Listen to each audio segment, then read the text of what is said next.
Hello, hi, welcome back to my course on enhancing soft skills and personality. This is week number 8 and unit number 4 and lesson number 39. Just one more lesson to go and we'll be completing this course. So this is the penultimate lesson. So I thought that you need a lot of tips to improve your memory and remember what all have been told to you. So this unit will focus on improving your memory.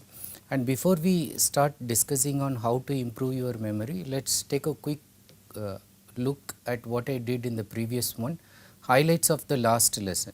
In the last lesson we learnt about the power of mind and why it is important to manage mind and train memory. Human mind is capable of creating happiness or sorrow on its own by its own capabilities.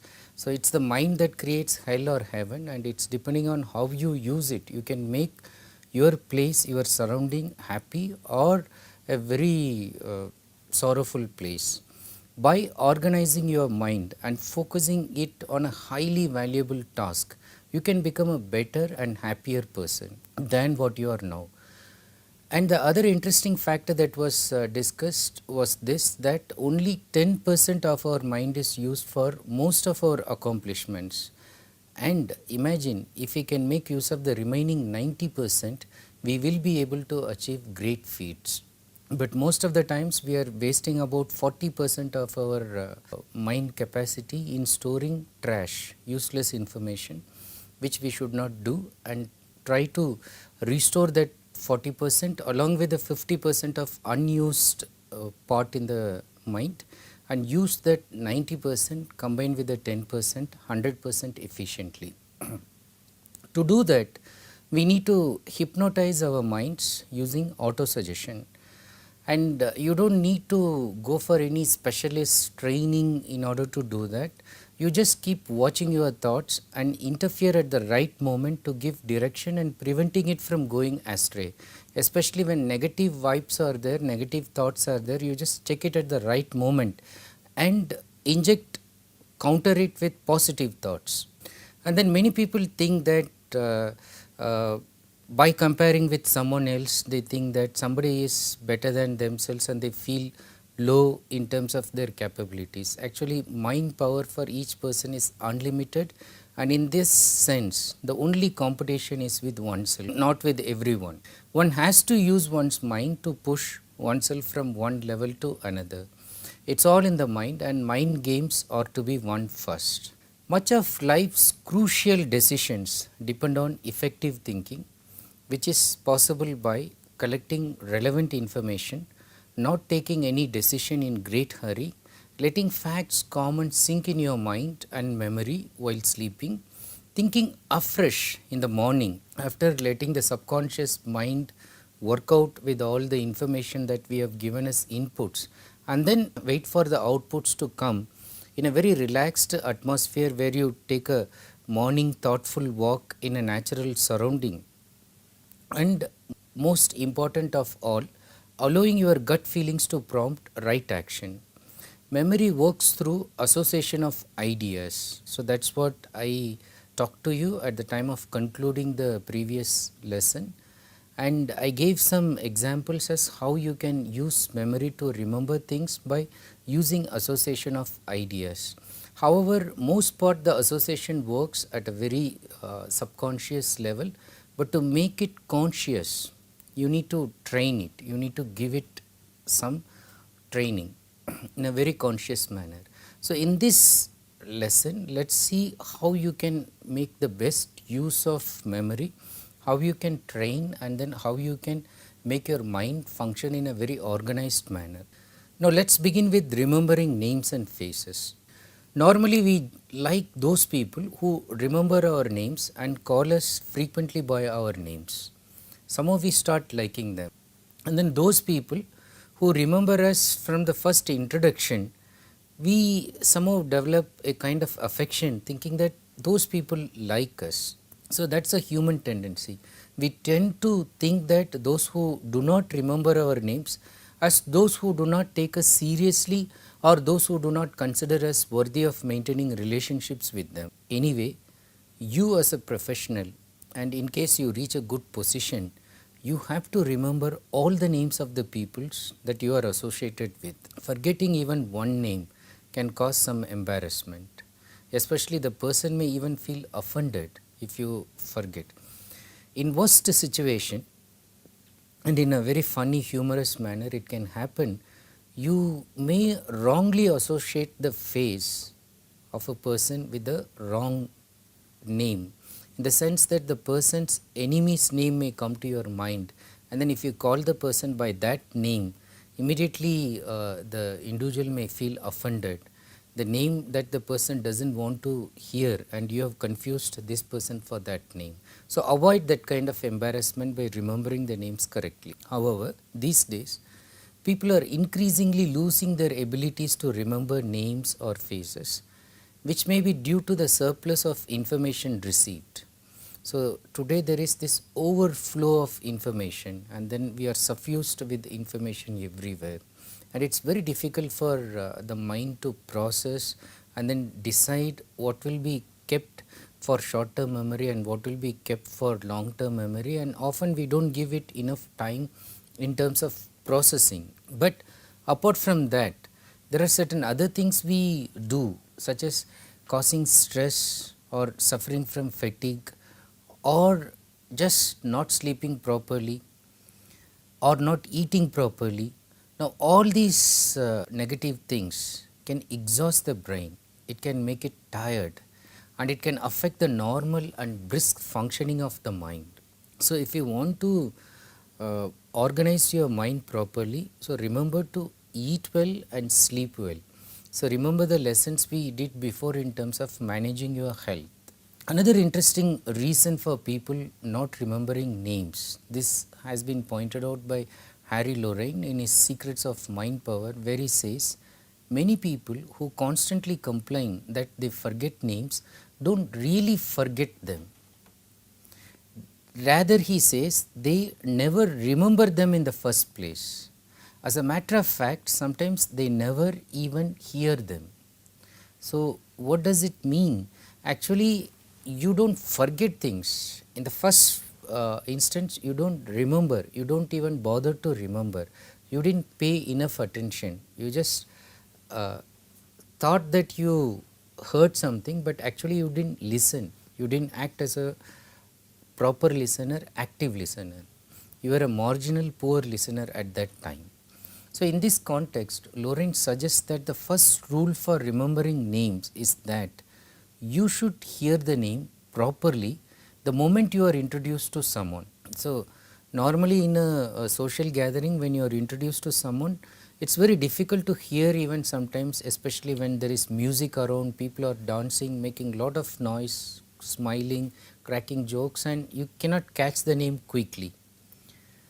But still, if you cannot remember the moment you are introduced to someone, you should not feel embarrassed to ask the person to repeat her name or spell it for you.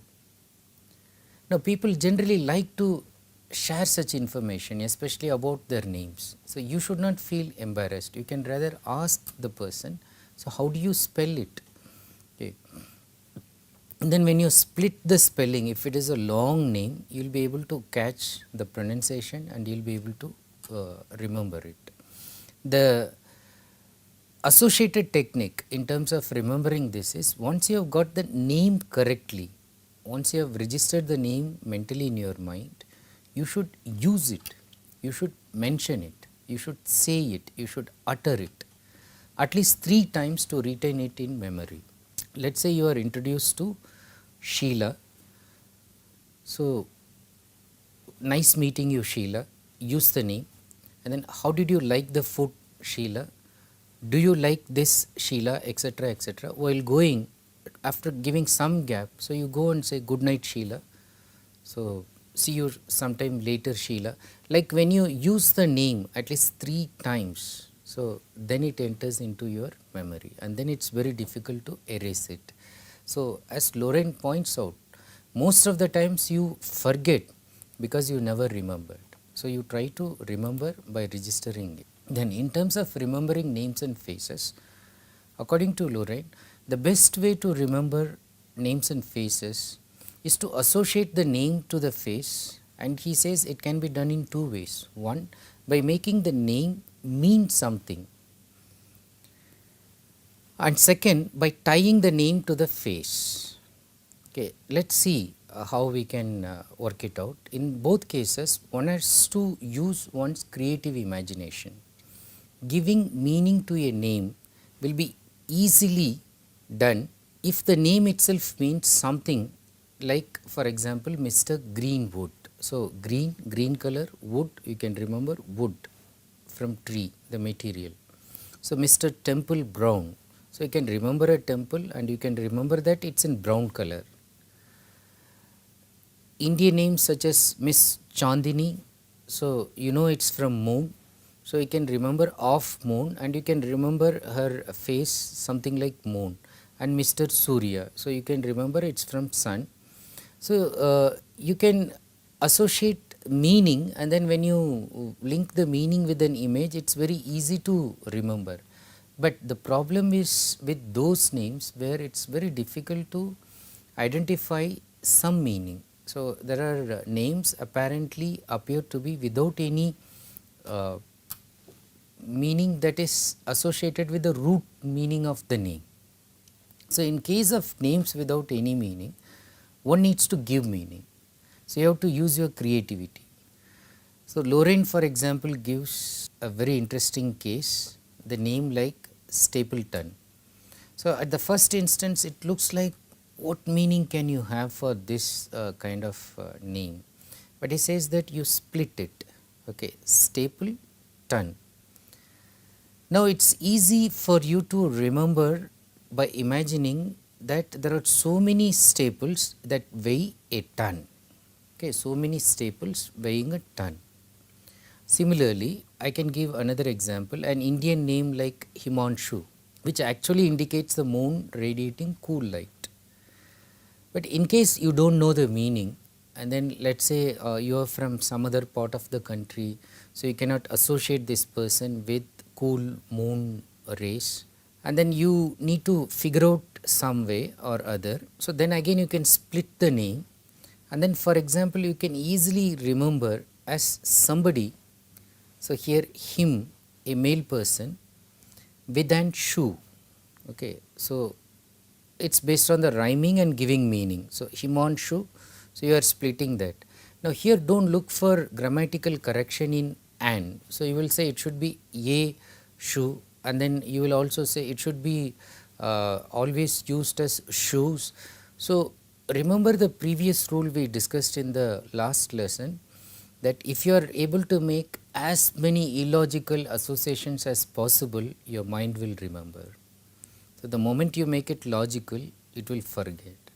It's like driving on a long highway where it's the same monotonous situation where you are following trucks or overtaking one truck and then going before the other, and then overtaking one and going before the other, and you are repeating the same thing, and then it gets monotonous, and then your mind will slightly try to fall asleep, okay, even without your ability to control it. Now why it happens? Because things are going in a very normal routine manner and it's getting repeated in a very logical straightforward manner. But when it is illogical, mind will remember, so it gets a jolt. It thinks that, oh, it's not like the normal one, so I should keep this in mind.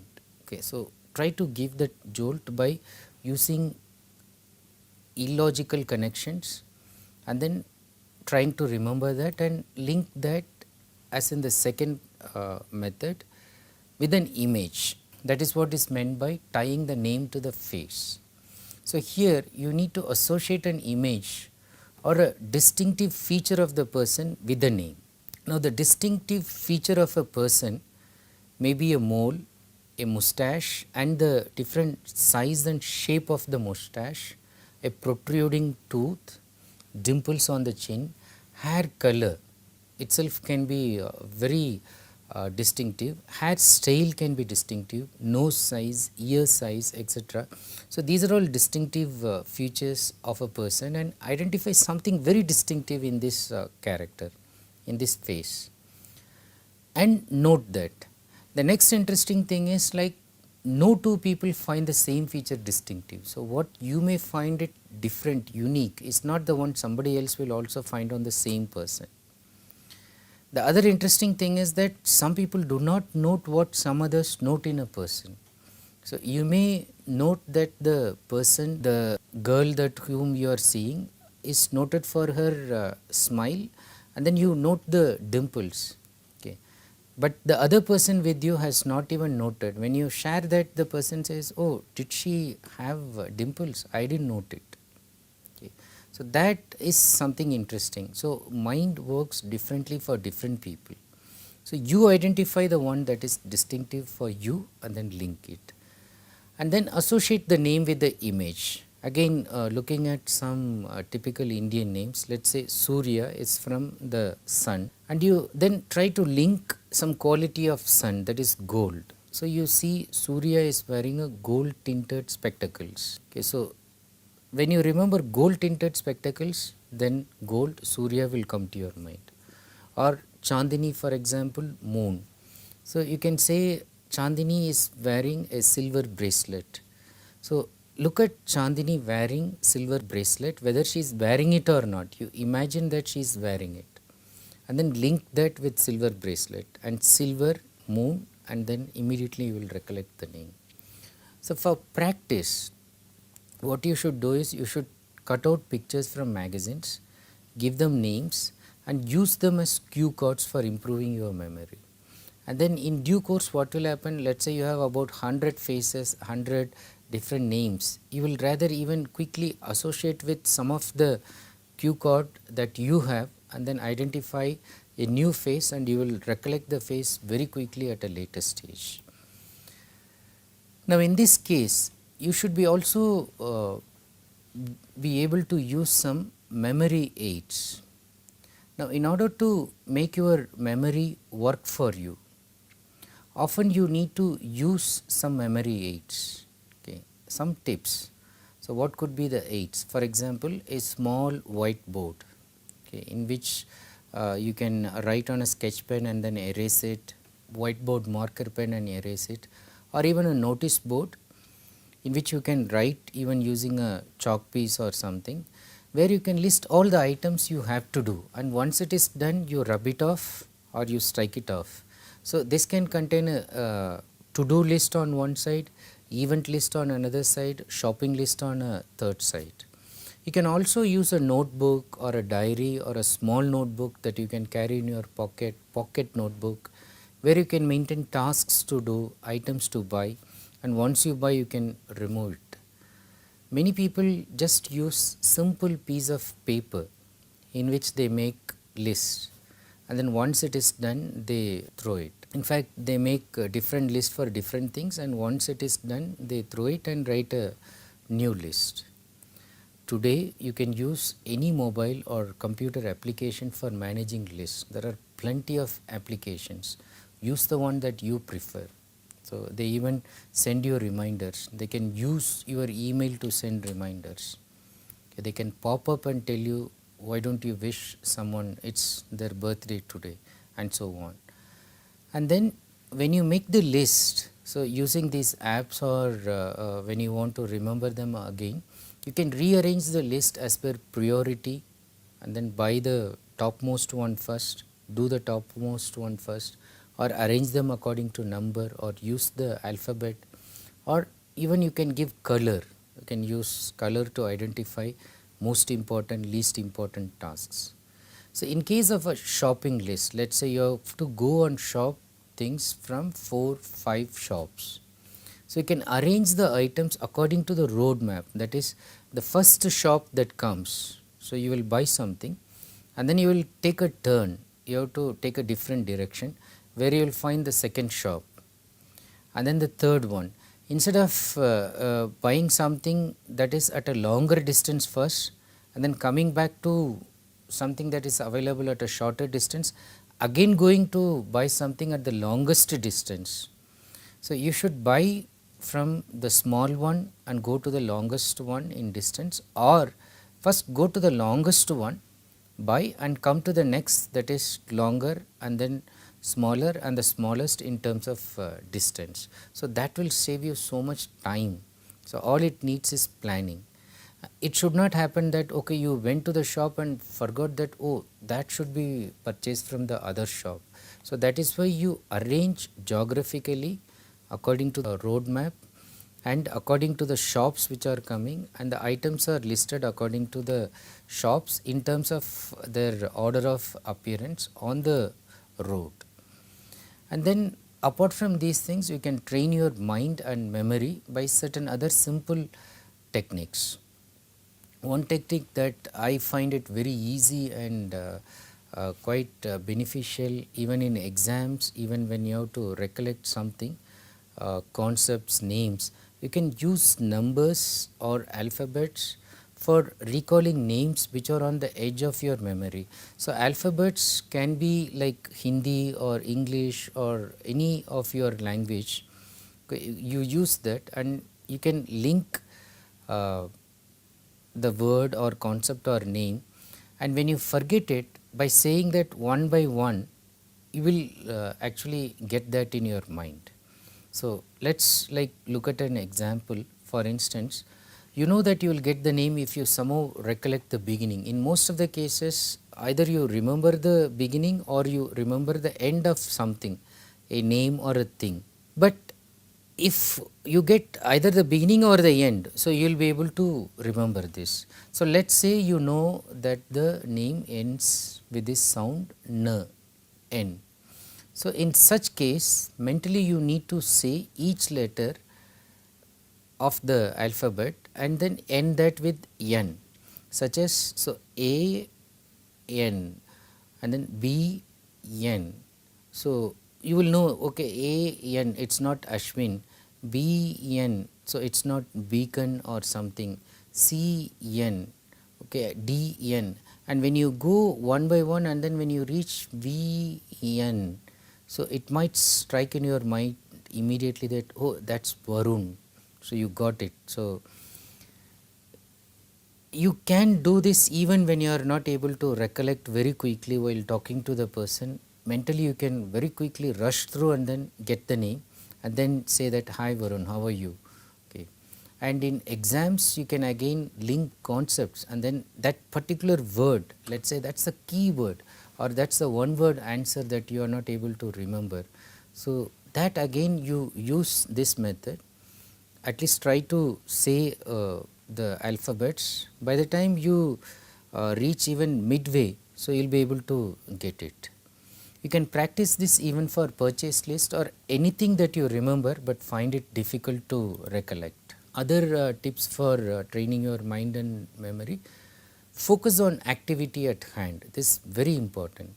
That concentration, when you concentrate, so mind absorbs things and it's easy for the mind to retain it in memory. For example, when you read, although you may say that I am reading and then listening to songs, so then the reading is easy for me. Actually, you are not letting your mind and memory work very efficiently.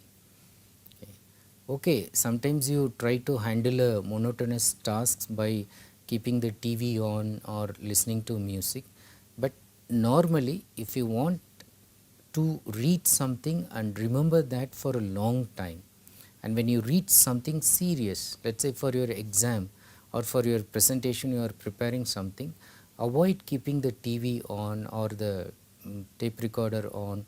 So do not listen to something and then keep your mind, ears occupied, and then again you are forcing that to remember something that you are absorbing through your eyes and then taking it to your mind. It's easy for the mind to remember when it can concentrate on one single task. And when you do something, register details in your mind. So usually you just do something with a vague mindset and then you don't figure out details. This happens to people normally. For instance, while locking your door at your home or at your office, you should not think of something else. Now, if you don't pay attention at that time that you are locking the door and let your mind jump to some other thought, so you locked, but your mind is thinking, oh, I have to meet that person on the way. So, will that person be there in the canteen? I have to rush, already it's getting late. Now, when you are locking it, your mind is not there. But off of the way, there will be a nagging feeling in your mind because you let it jump at that moment. So, your mind didn't register the fact that you had locked the door, and it will keep on nagging and giving you the doubt, and you will keep on asking, did I lock the door? So, and then it's very dangerous in this place to leave it unlocked, and then any thief, anybody can enter. And then instead of making that appointment in time, you will rush back to check and you will find that it's locked. Okay.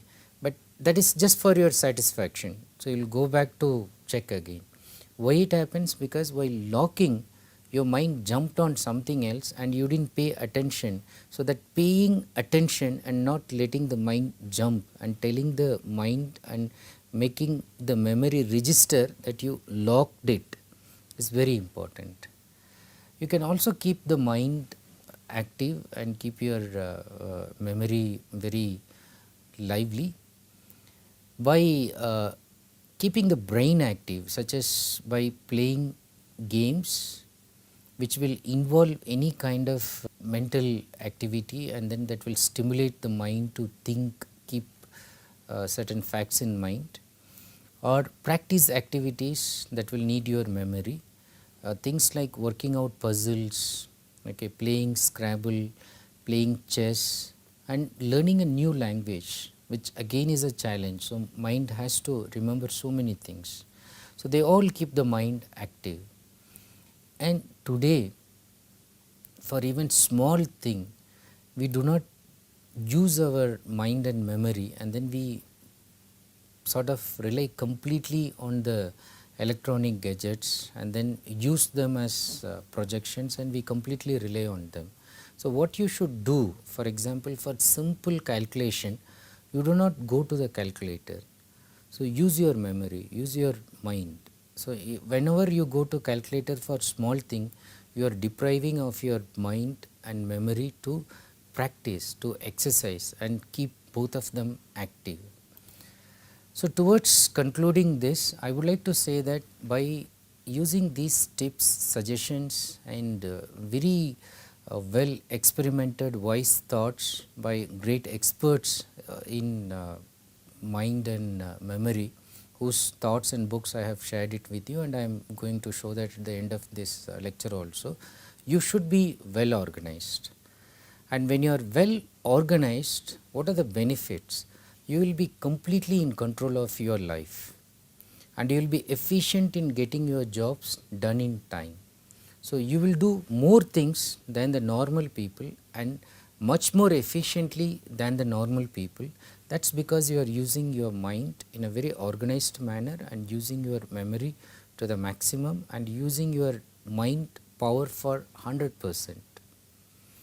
And you will always remember where you have kept important things. You will not search for the keys, so you will not search for those files. Okay. Even if you have misplaced it, you will recall it very quickly. And you will always remember important dates and appointments, and you will never forget birthdays and anniversaries of people close to you, so that the relationship gets enriched instead of getting embittered when you forget the important functions of people who are close to you. Now, let me conclude this with two important thinking in terms of the art of living. The first one is from Bertrand Russell. He says, to be without some of the things you want is an indispensable part of happiness. Now, in the entire program, entire course, I have been telling that develop your soft skills so that you can get this. Develop your personality so that you can achieve this, you can accomplish this. Okay. But I also told you that it's important that you compete with yourself, you develop for yourself, and then you do not try to compete with someone, and whatever you get, you will get it for yourself. But at the same time, in this world, you may not get everything that you are aspiring for. So Russell says that even if you don't get some of the things you want, so he says that that's an indispensable part of happiness. So he says that doesn't matter, that sense of lack, that I didn't have that, but I am having certain other things. So that is important for really feeling happy. Rather, he says, if you have everything, whatever you want in life, if you have everything with you, he is implying that you will be unhappy, you will not really be happy. Now, let us look at the next one from John Greenleaf Whittier. So, he also makes another interesting thing that you should remember throughout your life. He says, for of all sad words of tongue or pen, he says that all the words which are spoken, which are sung in the form of poems, are written as wise thoughts. The saddest are these, whatever is said or whatever is written, he says the saddest words are these. What are they? It might have been, okay. Meaning I could have done this, it might have been. So, it was possible, I could have tried, I didn't do. That sense of regret, I could have done but I didn't do. So, try something that you will always remember that you tried doing, and then try to succeed in life. Never have this sense of regret that you should have tried but you didn't do. So, all the suggestions, all the tips which are given in this course will happen, will materialize only if you are willing to work it out. Okay. You should not later feel that, oh, so much I did for the course, but I should have done that, I should have tried it. So, if only I did that, I would have got this. So, do not give that kind of regret, do not let that come into your life. So, gain this happiness just by living, both in terms of keeping some sense of lack, but on the other hand trying to try out something which you have not tried so far, and having a feeling that I tried, so I am happy. Okay. It is a different game whether you succeed in that or not. And these are the two books which I mentioned in the previous one also. Try to get them, improve your memory, and then try to know more about your mind power and try to improve that also. I hope with these ones you will be able to develop your mind, your memory, and then enhance your soft skills, as well as achieve whatever you want in this life without this sense of regret. Wish you all success, and thank you for watching this video. Have a nice day. Thanks again.